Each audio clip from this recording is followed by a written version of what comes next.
Good morning. We are solving problems today. I've been doing some logging this week and I bought me some ramps to put logs up onto the trailer, and surprise, surprise, these things just kind of caved in like a piece of chewing gum. These are those little 1,000-pound ramps from Harbor Freight, and I don't think they're good for 1,000 pounds. But I took some measurements and it turns out there's a way to solve that problem.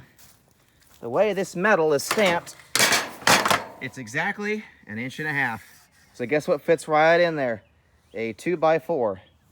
And there's already holes drilled in the sides of these things. So you get you some 2x4s a few feet long.